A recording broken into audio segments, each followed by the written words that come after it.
basically it should be good music, right? That would be the answer we were looking for here. If this was Ben Stein's Money, if it was something else, it'd be some highfalutin guy that writes a book and says, we're going to call it this now.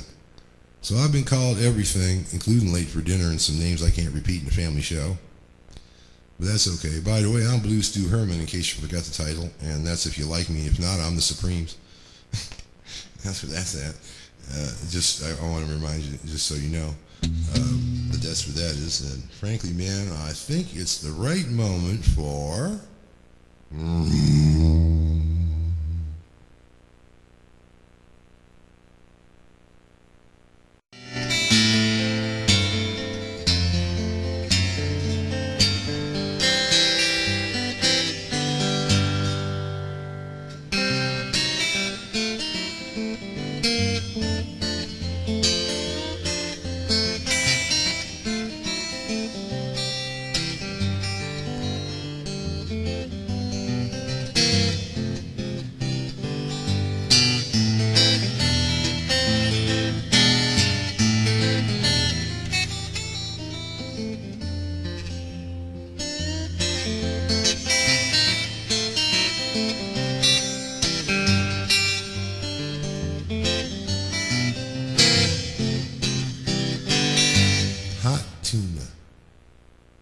Took Gary Davis's music.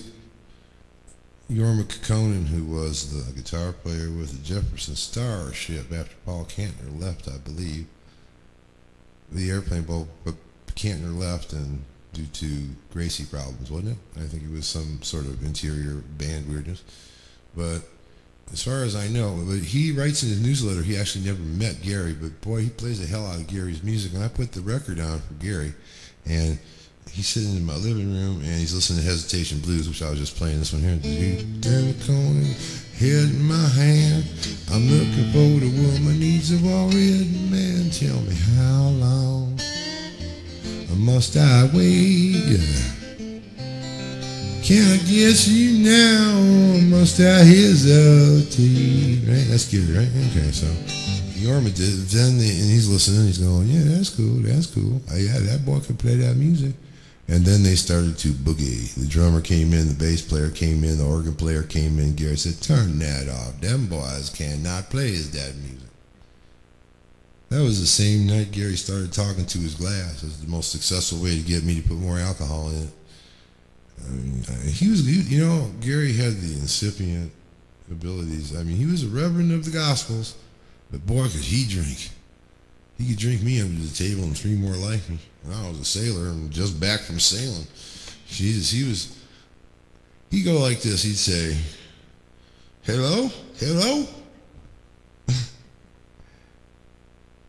yeah, I hear you. I can hear you now. Yeah, I'll ask him, but I don't know what he's going to say. What's that? What's that again?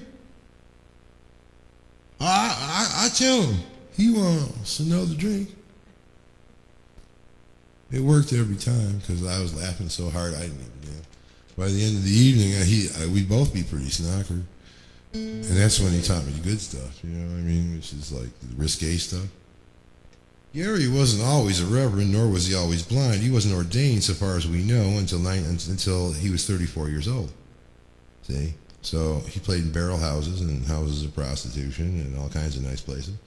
But the fact is, Gary was a bulldog mean man, boy. And speaking as an MD, he had retinitis pigmentosa, which is to say that his eyes got color in them. He figured this was God's revenge for him because he was at heart from Macon, Georgia. And that's what he tells me. Of course, I've heard 19 other stories, but he's told me he was from Macon. And he was born in 1896. Now, we know when he died, but nobody seems to know his birthday. You know, I've asked a lot of people about it. Then again, everybody has a different date, you see. Everybody knows his birthday, but I don't think anyone did. Gary was one of them people to say whatever was convenient at the moment, as long as it didn't really blow the story away too bad. But what Gary did was like, he was a bulldog of a man. He was just great to be around, man. But see, I love all them co-eds sitting at his feet, you know, thinking what he's saying is like such pearls of wisdom.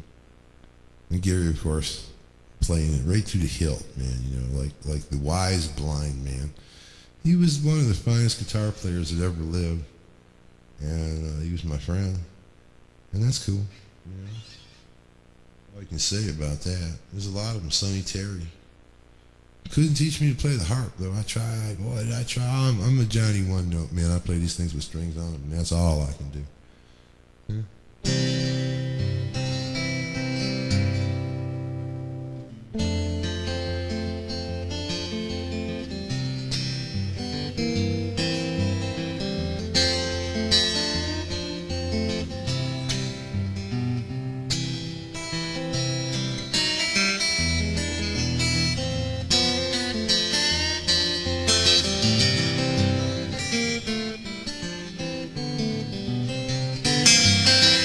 Make me a pallet on your floor. Make me a pallet on your floor. Make it soft, make it low. Ain't nobody ever gonna know that you made me a pallet on your floor. That's right. Never turn no strangers from your door. Never turn no strangers from your door. That's right. They could be lost, they could be hungry, they could be strangers in your town, and make them a pallet on your floor. That's right. So won't you make me a pallet on the floor? Make me a pallet on your floor. You make it soft, you make it low. Ain't nobody ever gonna know that you made me a pallet on your floor. That's right.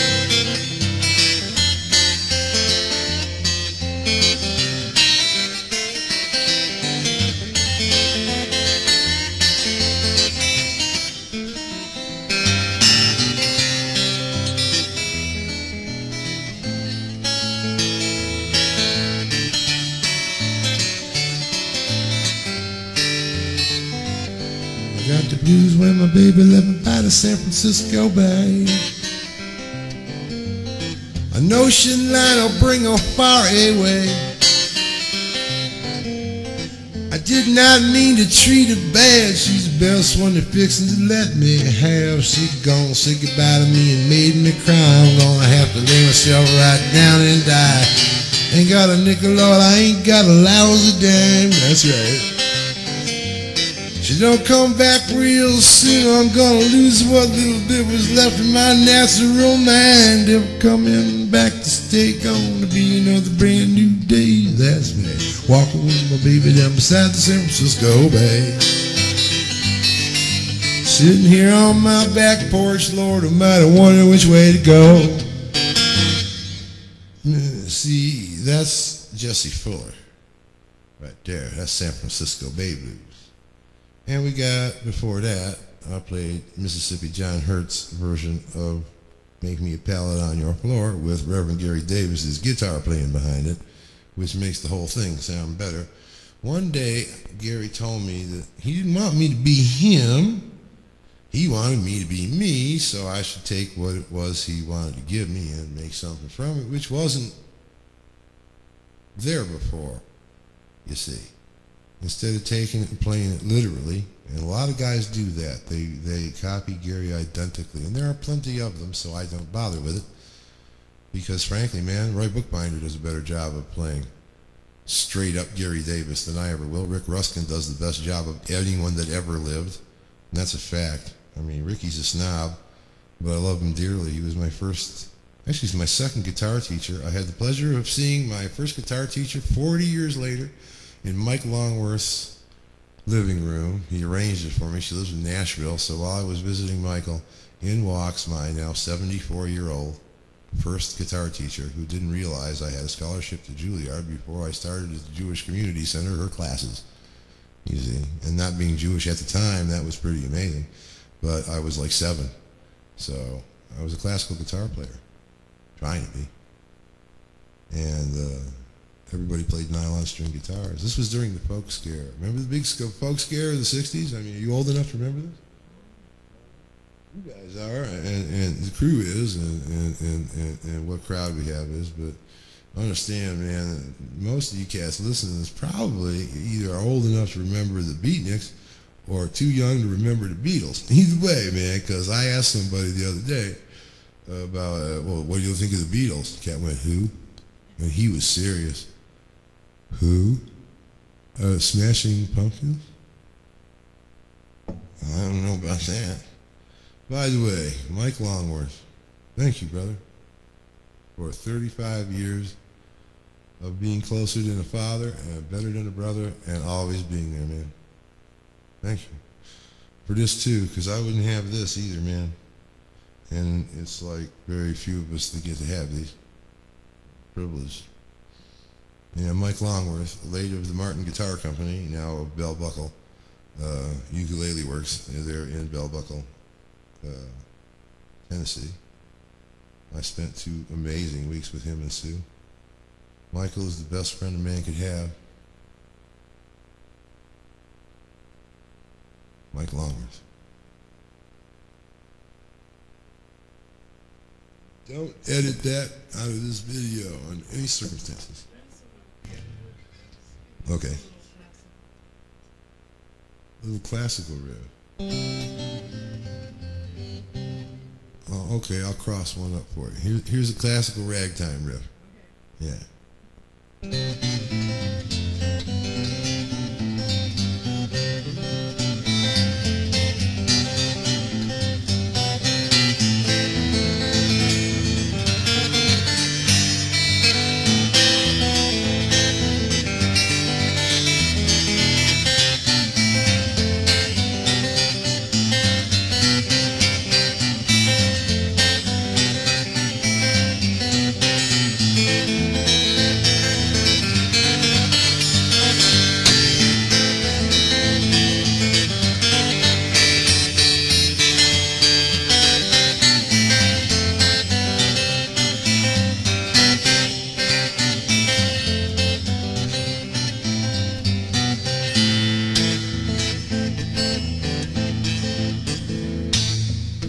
Got a letter from LBJ, said this is your lucky day, it's time you put your khaki trousers on. Though it may not seem too clear, we got no damn jobs to give you here, so we're sending your butt to Vietnam. But Lyndon Johnson told the nation, have no fear of escalation. I'm a big dumb Texas moron and I'm president and I'm trying everyone to please. And though it's not a real war, we're sending 90,000 more to help save Vietnam from the Vietnamese. By the way, I presuppose that Tom Paxton does not mind my singing his 40-year-old song. If he does, the website's at the beginning. Give me a call, Tom. Every night the local gentry slip out past the sleeping sentry. They go out and join the old VCs.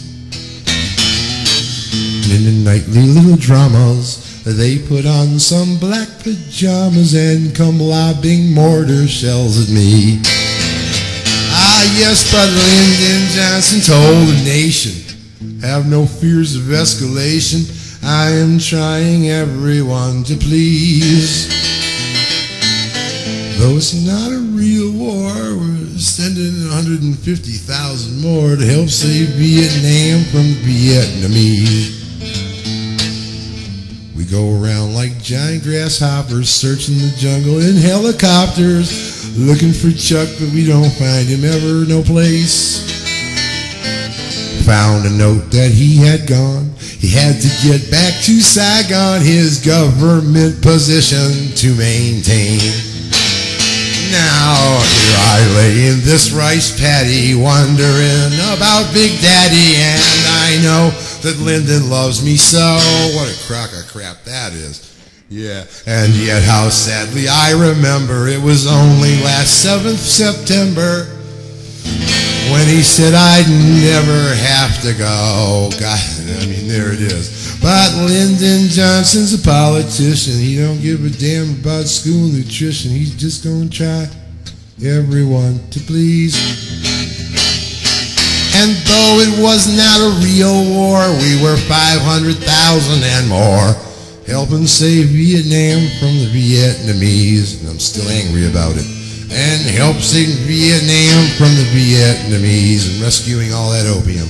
And help save Vietnam from the Vietnamese.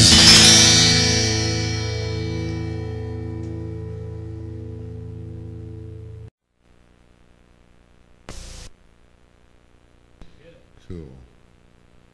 A friend of mine, Tim Danzer, now married to another friend of mine, and adopted sister, Marilyn Levy, now Marilyn Levy Danzer, once-time student of myself and another Reverend Gary Davis student, Andy Harkness, I think his name is, and he's in Philadelphia or Pittsburgh, I can never remember which. But the fact is, Marilyn came to me one day and she played chopsticks at me. And I said, well, can I borrow that? And I added the bass line. I've been playing it ever since, but I haven't had a chance to record it ever. Because frankly, it's just not like, you know, it's A material, it's just not that big a deal, but this is a perfect place for it. So thank you, Marilyn, my lovely adopted sister. How you doing, Tim? How you doing, Tim? It's cool, man. She still works, too. The action's still good. Yeah, thank you. Gotta check out these tuners, Dancer, man. You'll love them. I mean, they will drive you nuts. I mean, this is the coolest thing since sliced bread. Oh, but I digress. What the hell was I gonna play next? What was I gonna play? Chopsticks. Yeah. Here it is, man. Wow.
Like I said, it ain't the A material, you know, but there again, now it's on tape and it's on the Gizmo and you can see it. And forevermore, it will be understood that I actually added the bass line and played 3 moving lines at once, which, take that, Cohen.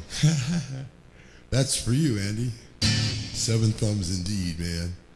That was only about 30 years ago and I ain't forgot it yet, you know? Andy wears ballet slippers, no deodorant ever. Yes, I know, but you don't wear ballet slippers. Yeah, well, I wouldn't be caught dead in them, but Andy's like... Andy is a dear friend and a short guy. He's 5'4", I think, and a quarter, and I think he insists on the 1/4 inch. But he's like short, and it did things to him, which otherwise would not. Because the rest of us is big old corn-fed brothers, with the exception of Rick Ruskin and Roy Bookbinder, who Roy and Ricky, in my mind's eye, from 30 years ago, resemble each other a great deal. Bushy beard, bushy black hair, black glasses, nice expensive camel haircut, you know. Gary lived in Brooklyn, you see, so Detroit to Brooklyn, they had a flight every hour. Ah, the limousine. Gary's blind, man. I mean, stone blind, not like Sonny Terry, who could see shapes and colors.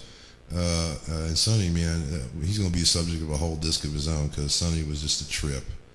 All I'll say about Sonny right now is this. He wrote this. But that's alright. You need to know One monkey don't stop, Sonny Show. I mean, anybody that can say that, that's too cool for words, man. But that's alright. I want you to know. One monkey don't stop, Uncle Sonny Show.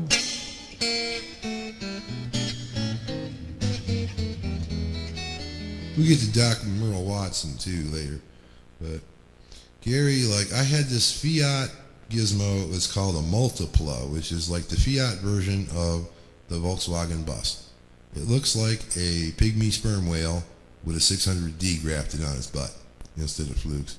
And it's this little tiny cargo hauler, but it's, you know, if you got 10 kids, you get one of these. Instead of 5 kids, you get the 600D, the little one. They don't make them anymore, but these little tiny 4-cylinder cars. It was a terrible piece of junk. I paid $75 for it.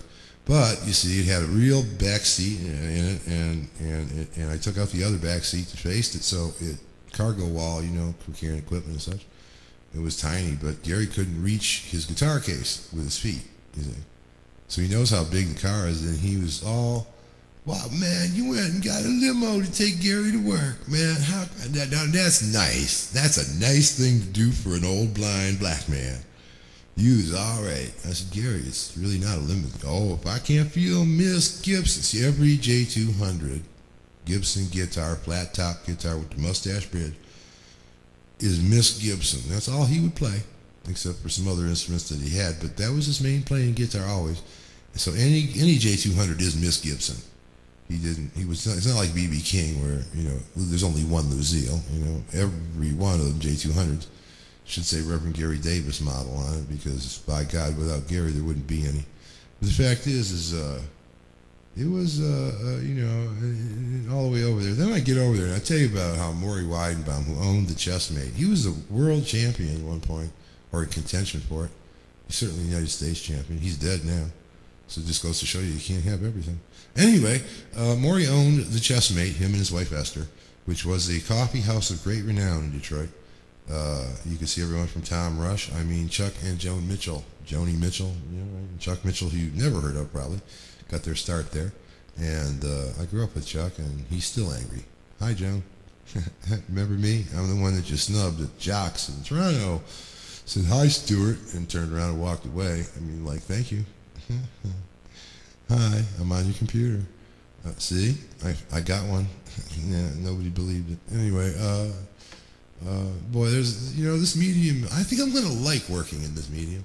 In any case, man, it's like, I got in with Gary, and I got his guitar, and I got Gary by the arm, and he's got his cane, and he's got his cigar sticking out of his mouth about you know, yai long.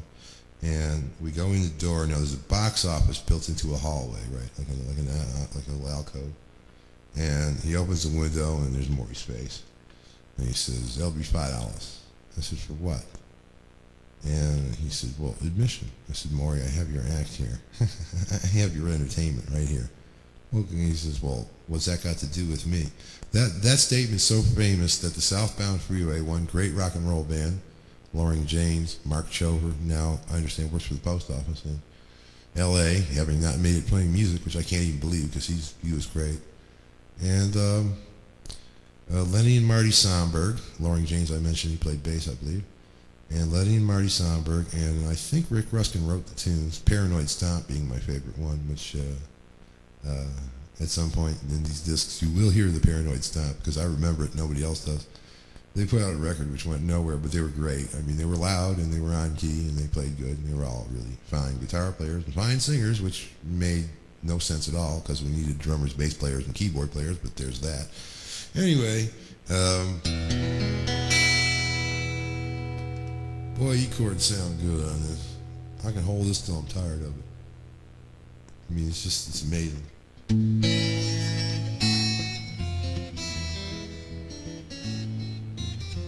So I said, "Okay, Gary, let's go." And he said, "Yeah, man, he ain't gonna let you in. That ain't right. No, we ain't playing that." And so he said, all right, Buzz. And he said a buzzer to open the door to let you in. Man, that's kind of, so the name of the song was "What's It Got to Do With Me?" And they wrote it in memoriam. He died not long after that. 20, 30 years later he died, actually. To me, that's not long.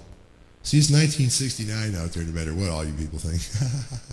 I refuse to admit anything else. I mean, I'll play their silly game and I'll like use their silly calendar, but it's still 1969. I missed it. Now I'm, by God, going to have one. What happened to Fleetwood Mac? I go away to Vietnam. It was the hottest fucking blues band on the West Coast, and now it's like two broads and Lindsey Buckingham, who's like really stuck on himself in a major way. But he's likable. He plays real good, but I just wish he was a little mellower about it. And Christy McVeigh and the real gorgeous woman who's now a little heavier than she was before, but still so gorgeous. What's her name? Stevie Nicks. Yeah, she was gorgeous back then, boy. And there was another cat in the band. Christy McVeigh. Yes, I remember. Yeah, McVeigh, actually. I think. What? I don't remember, but tall guy with black hair, right? He needs to work on that, man. Somebody needs their image, like definitely taken care of.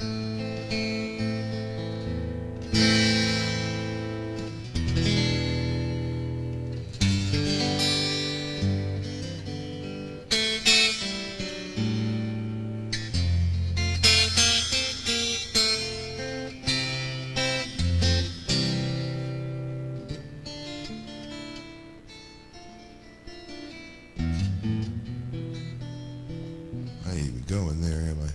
No, I'm not. There will not be a disc about the Eagles. Rest assured. Hi, Joe. Hi, Glenn. How you doing? Kenny Passarelli, how you doing out there? Too bad about Tommy, huh? Yeah. Tommy Boland, great electric guitar player. Tommy Boland. Fell off this duel at Tulagis on the hill in Boulder, dead like a mackerel. Combination of experimental at the college where he pulled the tooth that afternoon, an experimental anesthetic, and a beer. No drugs involved, and everybody said it was a drug OD, of course. You know, this man could play what I do in harmonics. He could just play him in harmonics. He never touched it, just like ding, ding, ding, ding, ding. I couldn't believe it. He would have been, he and Stevie Vai would have made an interesting competition, you know. Yeah, it would have made an interesting competition, except for one thing, man. Stevie Vai is probably the fastest, cleanest guitar player I've ever heard. He also sometimes seems to, I wish he had more soul, you know, and that's not a criticism. It's just, I just wish he did. And, but Tommy, man, he had lots of soul. He was young.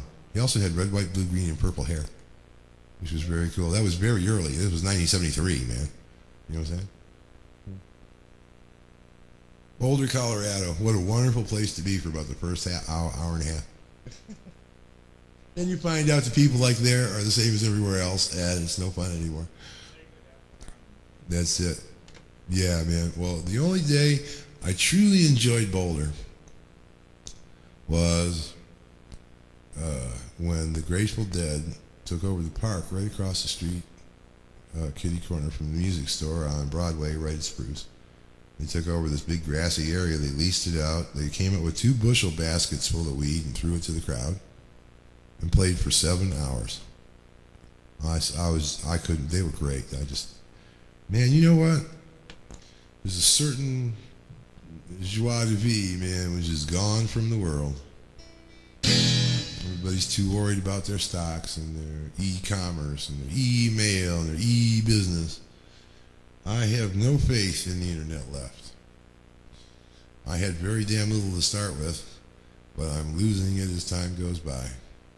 It's set up now, the big corporations are taking it over, and B2B is where it's at, or B2B is where to be, as the one cat told me.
play more than this, I'd probably get sued.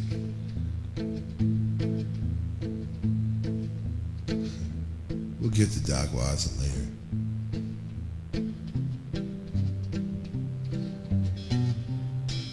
I was down in Memphis, that's in Tennessee. Jug band music reaching me 'cause it sounds so sweet. It's hard to beat. I say the jug band music certainly was a treat to me. I had to be a little kid, I was 9 or maybe 10. I said, yo, mister, can you play it again? Sounds so sweet. It's hard to beat. I say the jug band music certainly was a trip to me. That's right. You can hear this music wherever you go, up and down the Mississippi River to the Gulf of Mexico. It sounds so neat. It's hard to beat. I say the jug band music, it certainly was a treat to me. That's right. You can play from the north, you can play from the south, 'cause you'll have heard about the music from a word of mouth. Yes, it sounds so sweet. It's hard to beat. I say the jug band music, it certainly was a trip to me. In 1971, Jim Kweskin and the Jug Band came and lived in my house, and Maria Muldaur, who you know of, but back then she was Maria D'Amato, and every one of us was in love with her. Willowy, thin, gorgeous, sang like a bird. And the point is, man, is that Jim spent a while teaching me some stuff, man. He was a very nice man. The Fritz Richmond, who was the washtub bass player who could do things with the washtub that most women can't, let alone play it. A boy could play the hell out of that.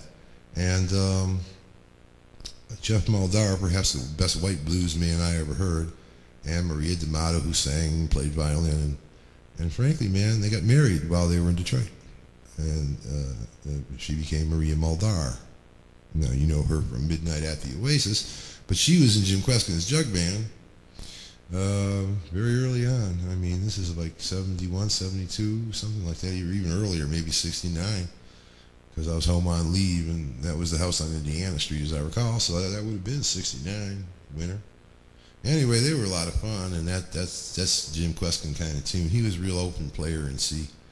Meanwhile, I think it's time to end the set for the moment, because the old clock on the wall is telling me I'm tired.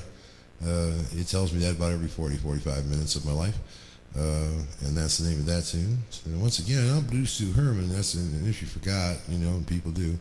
And if, of course, you don't like me, I'm the Temptations. And don't forget, man, vote in the church of your choice, because otherwise, man, we have no control over who we worship.